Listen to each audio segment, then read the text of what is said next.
Igreja Evangélica Cristo é Vida, a sua cidade refúgio. Vamos direto à Bíblia. Vamos abrir o livro sagrado na Epístola de Paulo à Igreja de Roma, Romanos, capítulo 13, versículo 11. E hoje é a segunda mensagem que o pastor traz à igreja sobre o tema: já é hora de vos despertardes do sono. Começamos quarta-feira à noite. E se Deus me inspirou a falar desse tema à igreja, é porque tem pessoas dormindo na igreja. E Deus quer que elas acordem. Tomara que não seja você. Todos encontraram?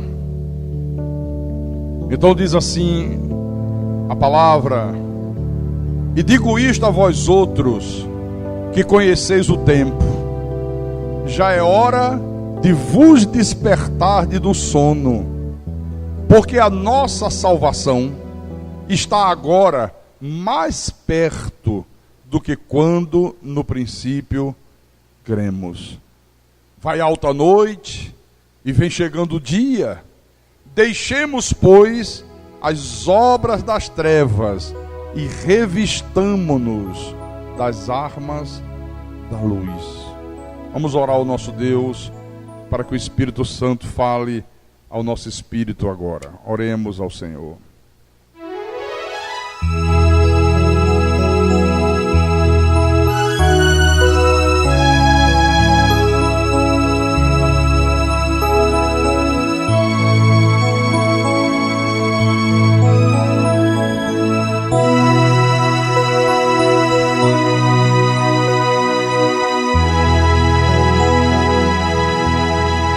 Senhor Jesus Cristo, nosso Deus e nosso Pai, nós vivemos num mundo onde o Senhor mesmo disse através de Paulo: existem muitos tipos de vozes, vozes boas, vozes más,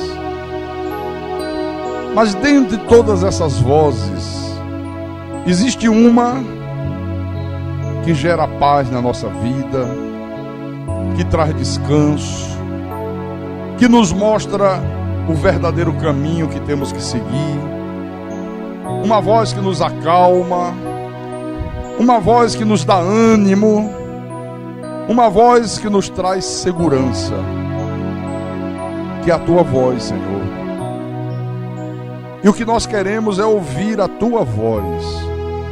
Não queremos ouvir a voz das religiões, não queremos ouvir a voz da psicologia, das filosofias, não queremos ouvir a voz das correntes, do misticismo, do paganismo. Não, nós queremos ouvir a voz do Deus vivo, aquela mesma voz que falou com Moisés, que falou com Abraão, que falou com Davi, que falou com Isaías, com Jeremias, com Paulo, com Pedro, que falou comigo e me fez um novo homem, uma nova criatura. É esta voz que nós queremos ouvir. Então fala a tua igreja nesta manhã, fala ao teu povo, fala ao coração deste homem, desta mulher, que o Senhor, com mãos de misericórdias, conduziu até esse santuário hoje. Usa-me como teu servo, como teu pastor.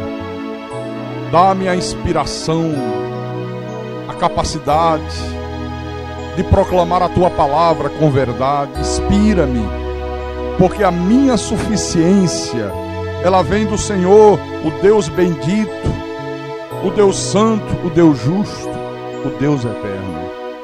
Eu te peço em nome de Jesus, eu te peço em nome do Senhor, e que todos que creem digam amém e amém. Diga graças a Deus, diga louvado seja o nome de Jesus Cristo.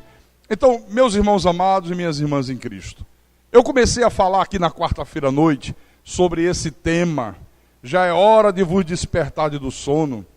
E eu disse que este sono espiritual ao qual Paulo se refere, ele vem quando a pessoa começa a tomar decisões erradas na sua vida.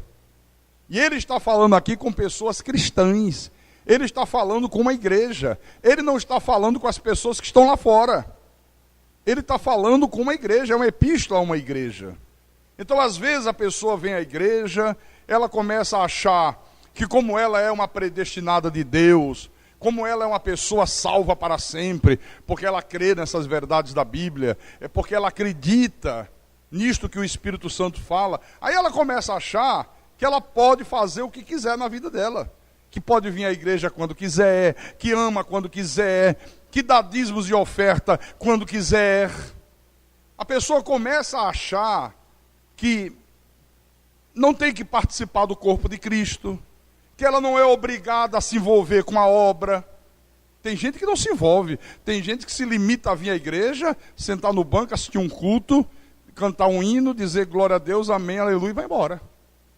E se houver alguma coisa que não agradar, ainda reclama. Mas não faz nada mais em prol do reino de Deus.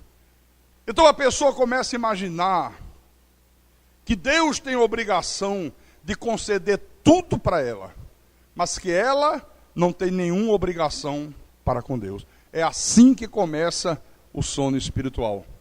Tudo isto, todo esse contexto faz parte desse sono espiritual, e lá na frente, isso vai trazer consequências desastrosas para a vida das pessoas. Esse é o problema.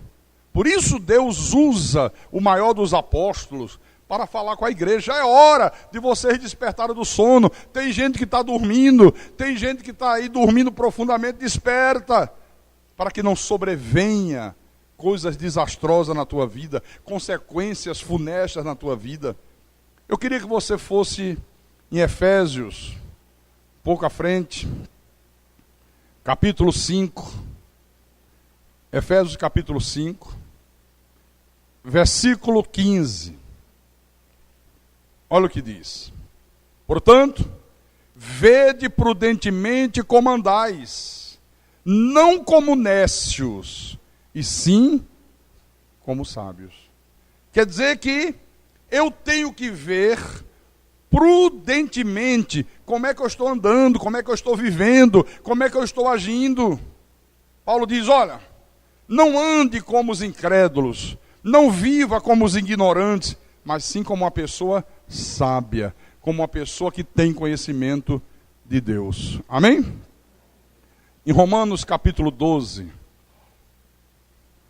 versículo 1 e 2, agora ele diz assim: rogo-vos, pois, irmãos, pelas misericórdias de Deus, que apresenteis o vosso corpo por sacrifício vivo, santo e agradável a Deus, que é o vosso culto racional.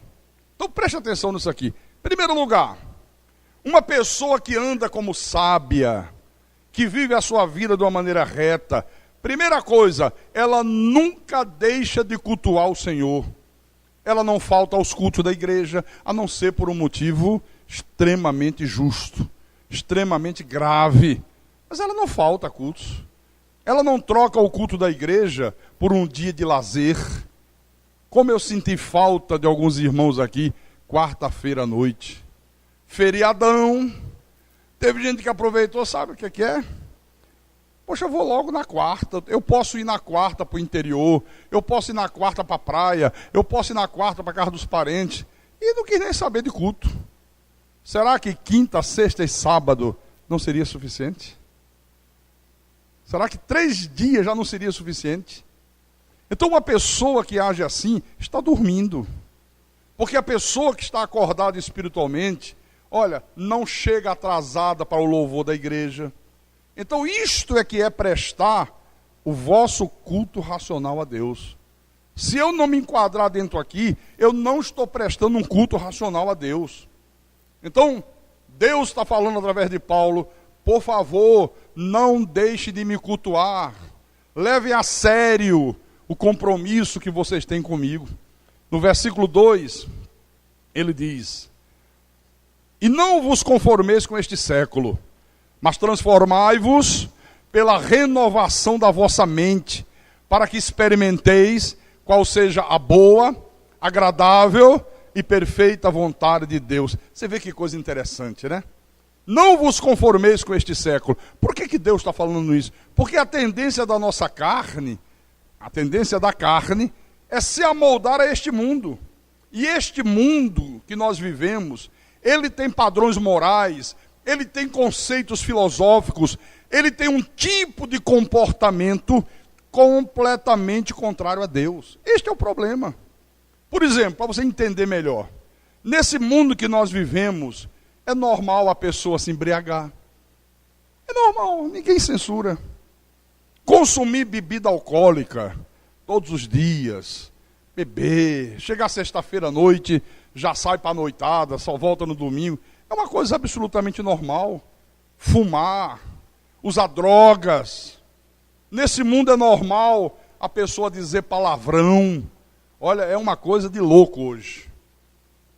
Eu fui a Recife, aí de noite eu peguei a minha esposa, era aniversário da minha esposa, e fui eu e ela jantar. Fomos num restaurantezinho bem simples, na Praia do Pina. Quando nós estávamos saindo do restaurante, 8 horas da noite, 8h30, saiu um casal na nossa frente. Um homem, a esposa e 2 filhinhos. Aí ele comentando, né, alguma coisa, comida deliciosa. De repente o cara disse um palavrão. Mas ele disse um palavrão que eu tremi. Quer dizer, não respeitou as crianças, os filhos dele, não respeitou a mulher dele, não respeitou a minha mulher, não respeita ninguém. Ah, se fosse alguns anos atrás, quando eu não era um homem convertido, ele ia engolir aquele palavrão ou por bem ou por mal. Que eu não deixava passar barato. Mas hoje a gente tem que ter uma conduta, né? Porque senão você sai toda hora brigando com a turma por aí afora. Então, nesse mundo, é normal a pessoa mentir. Como se mente nesse mundo? Como se mente, meu irmão? É normal a pessoa sonegar impostos. É normal as mulheres vestirem roupas sensuais. É normal a prostituição. Tudo é normal nesse mundo. Então nós estamos vivendo num mundo de valores invertidos. Ou seja, para este mundo, o mal é bem e o bem é mal. Então Deus está falando com você, que é uma pessoa convertida, que é uma pessoa de Deus, que você não pode se conformar com este mundo. Porque quem se conforma com este mundo, acaba chamando o bem de mal e o mal de bem. E Deus não se agrada disso. Tanto não se agrada, que ele usou o profeta Isaías. Abra a tua Bíblia, no livro de Isaías, capítulo 5, versículo 20, para você ver o que Deus falou através desse profeta, ainda na época do Velho Testamento. Imagine se fosse nos dias de hoje, hein? Se naquela época Deus já se preocupava em falar isso, imagine hoje, quando a coisa está aí uma verdadeira Sodoma e Gomorra. Quer dizer, uma Sodoma e Gomorra piorada. 1000 vezes pior. Então diz assim: ai dos que ao mal chamam bem, e ao bem mal, que fazem da escuridade luz, e da luz escuridade. Põe o amargo por doce, e o doce por amargo. Quer dizer, Deus estava falando de valores invertidos. Aí eu pergunto, quem são essas pessoas que invertem os valores morais e os valores espirituais? Quem são eles? São os falsificadores da verdade. São aqueles que pervertem a moral, que pervertem os bons costumes. Alguns até se apresentam como sendo cristãos, mas na verdade não são. Na verdade não são. Então esses é que agem assim. Os pervertedores da verdade, irmão. Tem que ter muito cuidado com isso aqui. Hoje, na sociedade podre que nós vivemos, uma moça de 15 anos... 15 anos? Não, 15 anos é muito. Uma moça de 12 anos dizer que é virgem é motivo de chacota. Você sabia disso? Na sociedade hoje, a mocinha com 12 anos chegar no colégio, aí a coleguinha de 12 anos vem, e você, como é que é? Você já transou? Não, Deus que me livre. KKKK, não é possível, eu não acredito. Ah, não, você está brincando. Olha, eles fazem chacota. Eles acham o cúmulo do absurdo uma criança de 12 anos não ter ainda praticado sexo. É uma barbaridade. O que é isso, pastor? É chamar o mal de bem. No mundo que nós vivemos hoje, a pessoa que não é viciada na bebida alcoólica, porque nós vivemos num mundo de viciados, né? Se bebe para tudo. O cara bebe, se arranjou emprego. Se perdeu o emprego, bebe porque perdeu o emprego, né? Bebe porque nasceu um filho, bebe porque morreu alguém. Bebe-se para tudo. A pessoa quer ir visitar o outro e pergunta, e lá, tem uma geladinha para a gente? Se não tiver uma geladinha, ele não vai. A visita não serve. Então a bebida está presente em tudo, né? Então nesse mundo, nessa sociedade corrompida, se você não é uma pessoa viciada no álcool, ao invés de você ser elogiado, você é visto como uma pessoa fanática, você é ridicularizada. Como é que pode? Onde já se viu uma coisa dessa? Em pleno século XXI, ainda existem pessoas que não gostam de beber, não gostam de cachaça, não gostam de tomar um porre, não gostam de sair do trabalho sexta-feira e sentar na mesa de um bar e beber até cair e levantar. Tem até uma música que diz isso, né? Não tem? Vamos pro bar, beber, cair e levantar. E o povo canta. E as pessoas cantam, né? Isso está aí nas rádios, para cima e para baixo. Então ele diz aqui, fazem da escuridade luz e da luz escuridade. Hoje você pregar o evangelho genuíno, hoje você pregar a palavra de Deus pura, olha, isso é motivo de perseguições. Você é chamado de herege, você é chamado de falso profeta, todo mundo religioso vira as costas para você. Mas se você chegar num rádio, se você chegar diante de uma câmera de televisão e pregar corrente, põe um copo com água na frente do rádio, traga todo o teu dinheiro para a fogueira santa de Alibabá e os 40 ladrões, você é visto como homem de Deus. Você é idolatrado, você é endeusado, o mundo espiritual te respeita. Isso é terrível, irmão. Isso é fazer da escuridade luz e da luz escuridade. É isso que o mundo está fazendo. Por isso que Deus está dizendo, não vos conformeis com este mundo. Não se conforme com esse padrão de conduta. Não se conforme com esse padrão de pensamento. Não se conforme com esse padrão de atitudes. Não se conforme. Abra em Hebreus capítulo 5, versículo 14. O apóstolo São Paulo diz assim, mas o alimento sólido é para os adultos, para aqueles que, pela prática da palavra, têm as suas faculdades exercitadas para discernir não somente o bem, mas também o mal. Olha que coisa. Quando você não está dormindo espiritualmente, quando você tem um conhecimento prático da palavra, o conhecimento é prático. Quanto mais eu pratico, mais experiência eu tenho. Mais eu sou uma pessoa experiente. Deus está dizendo aqui através do apóstolo, que você vai conseguir discernir não somente o bem, mas também o mal. A maioria do povo que se diz evangélico não consegue discernir o bem e o mal. Chama o bem de mal, o mal de bem, mistura tudo. Olha, faz uma lambança geral, meu irmão. Então, o que é não se conformar com este século? É você não se amoldar a este mundo. No texto grego original, esta palavra, essa frase está assim, não vos conformeis com o aion, o mundo da perdição. Se você se conformar com o mundo aion, você vai fazer coisas que esse mundo faz. Esse que é o problema. Na primeira epístola que Paulo escreve aos Coríntios, no capítulo 1, 1 Coríntios, capítulo 1, versículo 20. Olha o que ele diz. Onde está o sábio? Onde o escriba? Onde o inquiridor deste século? Porventura, não tornou Deus louca a sabedoria do mundo? Então, se você aceitar o padrão desse mundo, você está aceitando a loucura do mundo na tua vida, na tua família, no teu casamento, nos teus negócios, na educação dos teus filhos. Por que Deus faz essa advertência à igreja de não se conformar com este século? Porque este século, este mundo, ele tem uma poderosa influência negativa sobre aqueles que são de Deus, sobre os filhos de Deus. É por isso que tem muita gente dentro da igreja que é de Deus, mas que é muito parecido com aquele que não é de Deus.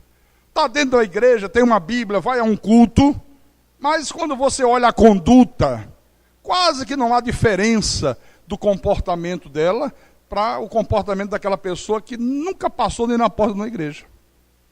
Esse aqui é o drama. É por isso, irmão Geraldo, que muitas igrejas são muito parecidas com as instituições humanas, com as organizações humanas.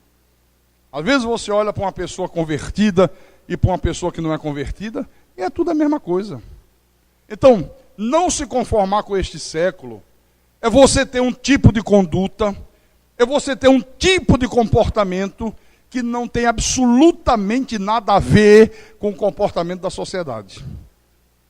Agora preste atenção.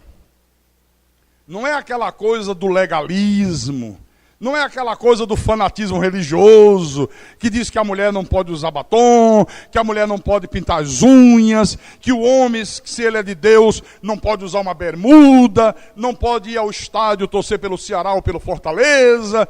Não, isso aí é fanatismo religioso. Eu não estou falando de legalismo, eu não estou falando de fanatismo religioso. Eu estou falando, que é o que Deus está falando aqui, de você ter uma conduta moral, de você ter o caráter de Deus manifestado na tua vida, nas tuas atitudes, na tua maneira de pensar, na tua maneira de agir. E eu vou dizer para vocês uma coisa, irmãos. Deus me concedeu a graça de conhecer as igrejas evangélicas que existem espalhadas por esse mundo. Eu conheço vários países desse mundo, eu conheço vários continentes, eu conheço a cultura dos povos, eu conheço as filosofias que as várias sociedades na face da terra vivem. Então, eu sei o que eu estou te dizendo. Eu sei o que é que eu estou falando aqui. Então, eu quero dizer para os irmãos algumas coisas que não tem nada a ver com legalismo, não tem nada a ver com fanatismo religioso, tem a ver com conduta. E que você não pode aceitar na tua vida, se você é de Deus. Se você é uma pessoa de Deus. Por exemplo, modas mundanas. O que é isso, pastor? Você é mulher, você é uma mulher de Deus, você é uma mulher convertida, você não pode usar uma saia com aquele corte na lateral. Já viu aquela saia que o corte começa aqui? Às vezes atrás. Por quê, pastor? Olha, aquilo ali foi criado pelos grandes estilistas de moda. Com que propósito? Para que quando a mulher ande, faça assim, aquele rasgo abre e mostra a perna da mulher. Foi criado com esse propósito. Para fazer da mulher um objeto do prazer. Você não é objeto, você é uma mulher. Só que as mulheres não se apercebem e inocentemente começam a usar, não pode usar. Eles criaram isso para que a mulher desperte a sensualidade, que ela chame a atenção dos homens por onde ela anda. A mulher de Deus não pode ser assim. Veja, por exemplo, os programas de televisão. Hoje é muito difícil você assistir alguma coisa que preste na televisão. Tem coisa que presta, tem, senhor. Claro que tem. Agora, 90% é lixo. Então uma pessoa de Deus não pode ficar defronte de uma televisão assistindo esses reality shows que eles aprendem. Como agora, como é que chama? Cabaré da Globo. O Cabaré da Globo. Mais conhecido como BBB, o Big Brother Brasil. Perdoe-me, eu não consigo usar outro termo. É o Cabaré da Globo. Gostou, gostou. Não gostou, me processe. Aquilo é um cabaré. E coloca aquele vômito dentro da tua casa. Pega 10 homens vagabundos, 10 mulheres vagabundas que topam tudo. Já sabe o que vão fazer ali dentro. São instruídas para isso. Olha, tem que aceitar tudo. Não pode chegar lá e... é o vale tudo. E começa a esculhambação. Isso está dentro da casa das famílias. Como é que pode uma pessoa de Deus se prostrar dentro da televisão? Quando eu liguei o computador, na hora de fazer o programa de rádio, que vi lá, que no dia anterior foi a final do Cabaré da Globo, e eles disseram que bateram um recorde mundial, irmão, de participação por telefone. 154 milhões de brasileiros telefonaram para escolher o ganhador. Quem foi o mais safado? Quem foi o mais sem vergonha? Quem foi o mais descarado? Quem foi o mais prostituto? 154 milhões de brasileiros. Quer dizer que só, pelo jeito, só não ligou para lá quem é realmente de Deus ou quem não tinha telefone para ligar. Porque o resto ligou. Quase que o Brasil inteiro, recorde mundial. Veja, por exemplo, a música. Se você se deixar embriagar por essas músicas profanas, existe muita música boa. Eu gosto de música. Eu sou um amante da boa música. Existem músicas que é uma maravilha. É uma coisa espetacular. Vocês viram que eu comemorei o aniversário da minha esposa aqui, e eu lembrei de músicas do tempo ainda que eu a namorava, né? Que nós cantamos aqui. Músicas de letras bonitas, que exaltam o amor, né? A amizade, coisas lindas, espetaculares. Mas hoje, a grande maioria das músicas são profanas. Músicas imorais, músicas indecentes. Então, se você se deixar embriagar por isso, vai chegar uma hora que, sem você se aperceber, você vai estar dizendo assim: vamos pro bar, beber, cair, levantar. Sem querer estar cantarolando essa porcaria, irmão. É. Eu fui no Norte Shopping. Aí parei meu carro. Deus sempre faz acontecer essas coisas na minha frente para eu ver. Aí eu paro o meu automóvel no estacionamento. Aí parou do lado outro carro. Aí desceu 2 casais e umas 4 crianças. E eles estavam muito alegres, iam para o shopping, né? Aí o rádio do carro estava ligado. E eles ficaram esperando a música terminar. Agora, pasme, 2 casais, deviam ser marido e mulher, os filhos. E sabe qual era a música que estava tocando e que eles esperaram? Ainda ficaram dançando assim lá de fora? Deixa eu ver se eu lembro. Estava agora mesmo aqui. Lembrei.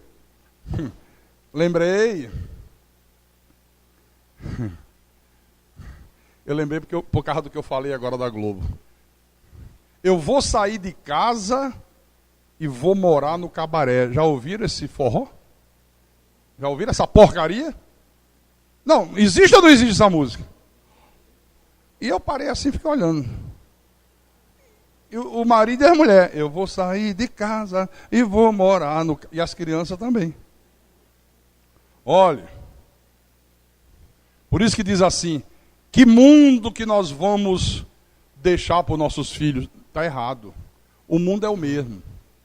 A frase é a seguinte: que filhos nós vamos deixar para esse mundo?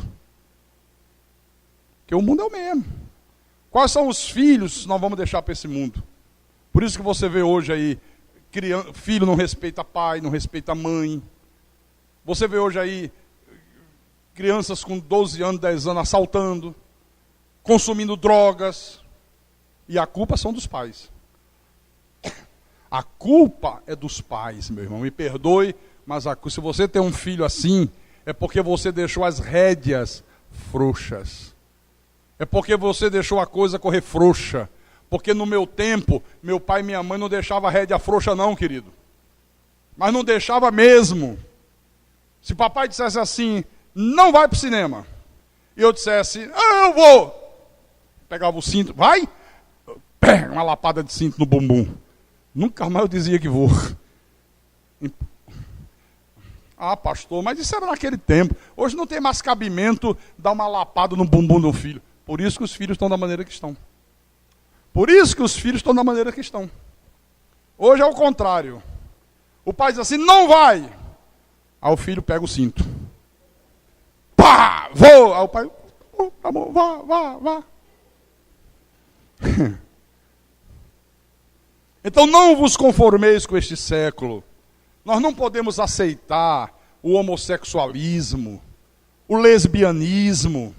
Olha, hoje há uma lei que está para ser votada no Congresso, e eu tenho certeza que ela vai ser derrubada, onde esses grupos, GLS, os gays, as lésbicas, conseguiram com que um deputado fizesse uma lei onde exige o respeito da sociedade para aquilo que eles praticam.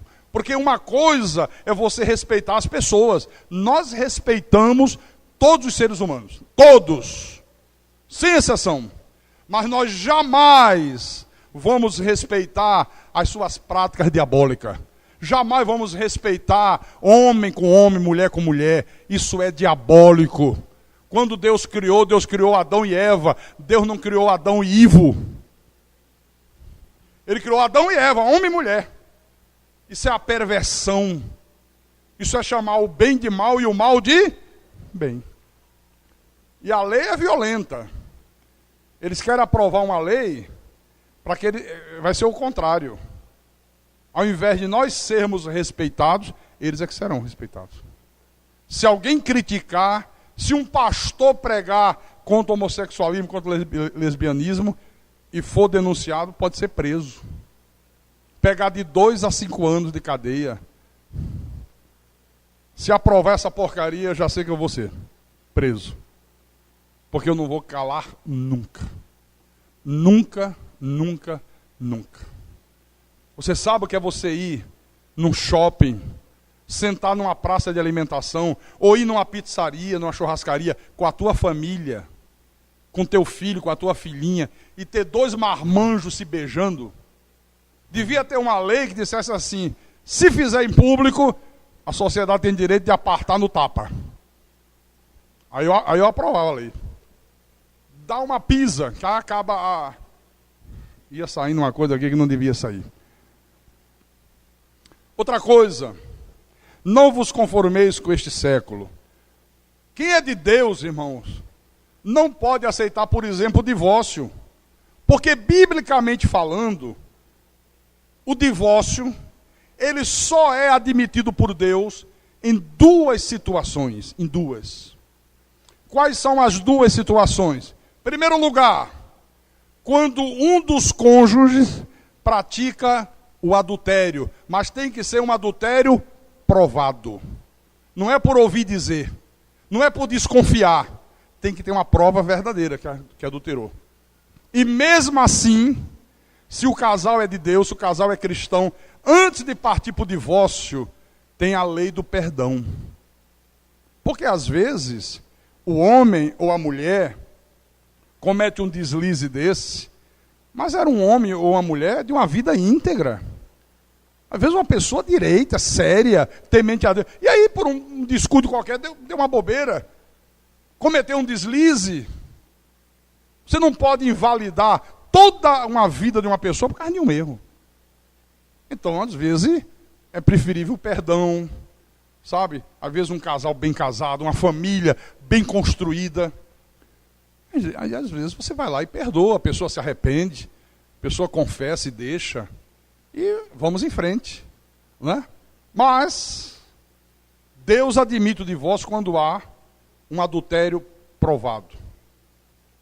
Segunda hipótese, é quando um dos cônjuges é incrédulo e ele decide ir embora de casa. Por exemplo, a mulher é cristã e o marido é incrédulo. Aí um dia o marido diz, sabe de uma coisa? Não quero mais viver com você, arranjei outra, arranjei um amante e vou embora. E foi embora. Aí a Bíblia diz que nesse caso, a mulher cristã está livre para constituir um novo casamento. Ela tem a aprovação dela, pode requerer o divórcio. Agora, fora disso, meu irmão, não pode. No mundo cristão, não pode. Mas não pode mesmo. Ah, pastor, mas espera lá, pastor Carlos. E quando há problemas no casamento, pastor? Quando os dois são cristãos, mas às vezes tem problemas. Irmão, Deus tem recursos, o nosso Deus tem poder para mudar qualquer situação adversa, seja ela qual for. Deus pode mudar o marido mais problemático, Deus pode mudar a esposa mais difícil que haja nessa terra. Deus pode pegar essas pessoas e fazê-las mudar de vida completamente. Deus pode. Ou não pode? Por que a Bíblia diz tudo é possível ao que? Crer. Tudo é possível. Uma pessoa de Deus não pode admitir o aborto. Você tem ideia de quantas clínicas de aborto existem hoje no nosso país? Olha, não dá para contar. É uma coisa terrível, impressionante. Não, quem é de Deus, irmão, não pode aceitar o aborto. O aborto, biblicamente falando, só pode ser praticado quando o feto sofre de encefalia. É isso? Que não tem cérebro. Formou todo o corpo, mas não tem cérebro. Acefalia. Não, a falta do cérebro. Não constituiu o cérebro. Não formou o cérebro. O exame já mostra isso. Então ali não vai ter vida. Não adianta. Então nesse caso pode abortar. Porque não vai ter vida ali. É só um corpo gerado sem um cérebro. Sabe-se lá por que motivo Deus permitiu aquilo. Aí nesse caso pode. Mas fora disso não pode. Entendeu? Quem é de Deus não pode. Então, meus irmãos, Igreja Santa de Jesus Cristo, tudo isto que eu estou falando para vocês faz parte deste século, e Deus está dizendo que não pode fazer parte da nossa vida. Você vê que no mundo aion, no mundo da perdição, eles não dizem assim, não faça sexo ilícito. Eles não dizem isso. Eles dizem, use camisinha. Quer dizer, faça, desde que você se proteja, faça. É a lei do vale tudo. É assim ou não é assim?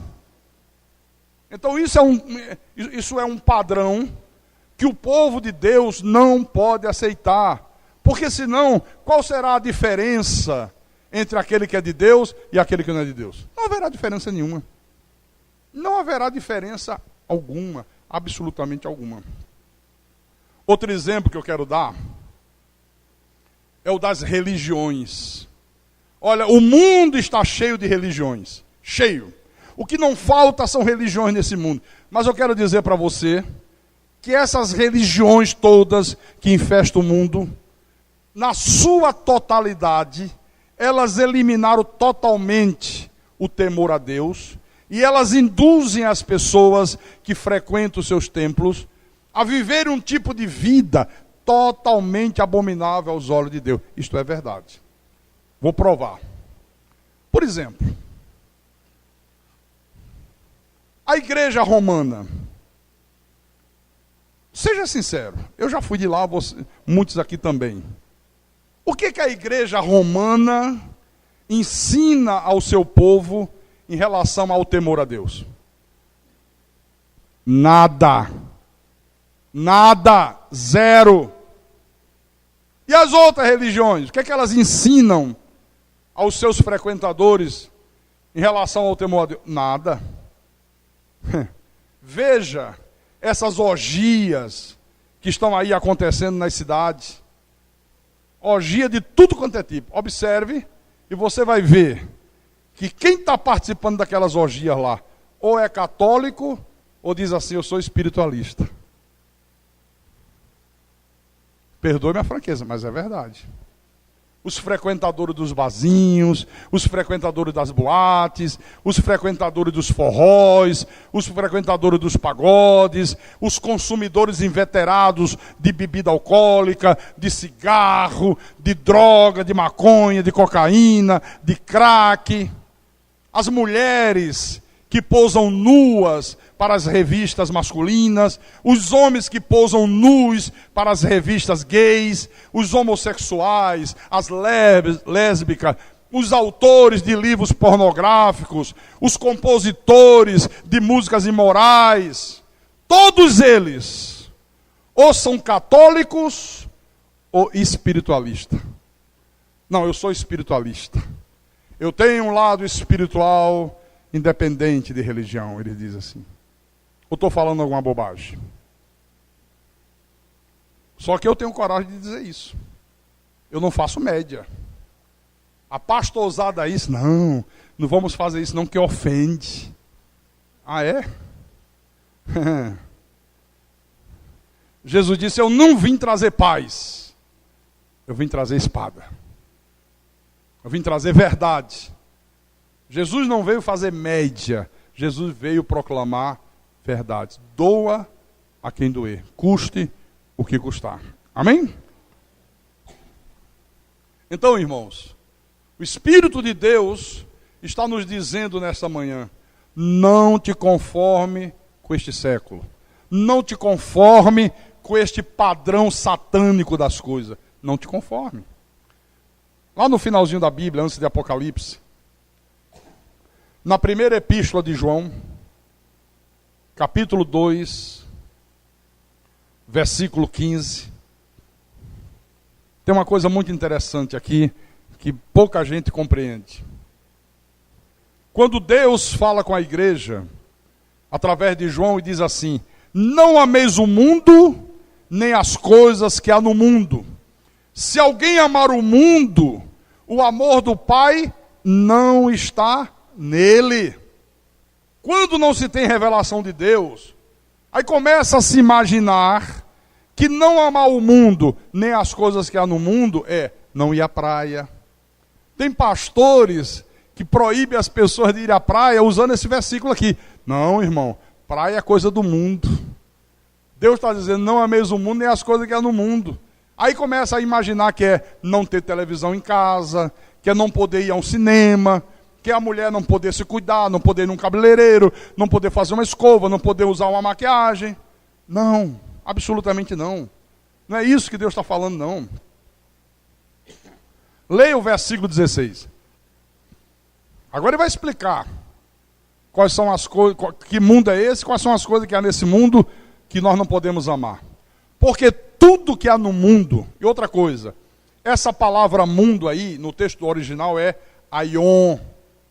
Aion é o mundo da perdição. Ok? Então, tudo que há no aion, tudo que há no mundo da perdição, a concupiscência da carne, a concupiscência dos olhos e a soberba da vida, não procede do Pai, mas procede do mundo. Então Deus está dizendo, não ameis o mundo aion, o mundo da perdição, nem as coisas que há no mundo da perdição. Quais são as coisas, pastor, que há nesse mundo da perdição, que não procedem de Deus, mas procedem do diabo? Sexo ilícito, drogas,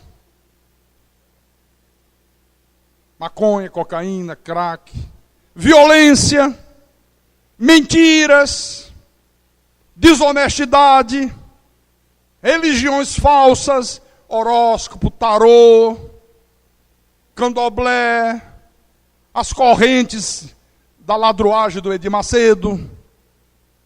Tudo isso não provém de Deus. Onde você vê na Bíblia algum profeta ou algum apóstolo mandando as pessoas fazerem corrente? Você já encontrou na tua Bíblia isto? Onde você encontra aqui na Bíblia algum homem de Deus dizendo assim, se você der R$1.000, Deus vai curar o teu câncer? Isso é ladruagem. Isso é estelionato espiritual. Isso é caso de polícia. Se esse país fosse um país sério, essa gente estava tudo no chilindró, atrás das grades. Mas como é o país do vale tudo, Pero Vaz de Caminha já escreveu para o rei de Portugal e disse: nesta terra, em se plantando, tudo dá, principalmente o que não presta. Já profetizou: nessa terra, em se plantando, tudo dá. Viu? Então são coisas do mundo aion, carnaval,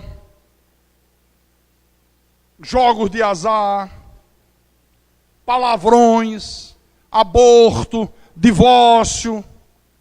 Tudo isso faz parte aqui, ó.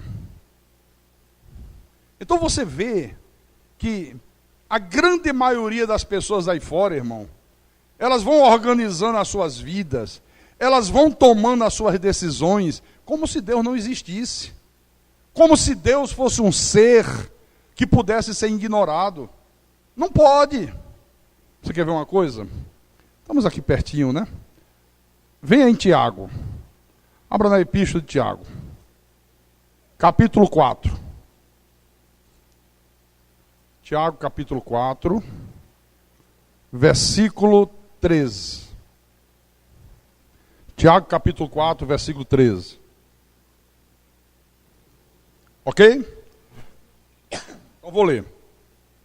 Atendei agora vós que dizeis: hoje ou amanhã iremos para a cidade tal, e lá passaremos um ano, e negociaremos, e teremos lucros, e vamos ganhar dinheiro, e vamos resolver os nossos problemas, e vamos sair do sufoco. Não é assim que as pessoas dizem? Tomam decisões. Vou fazer isso, vou para ali, vou para acolá, vou tomar essa decisão, vou tomar aquela. Olha o que Deus está dizendo aqui. Vós não sabeis o que sucederá amanhã? Que é a vossa vida?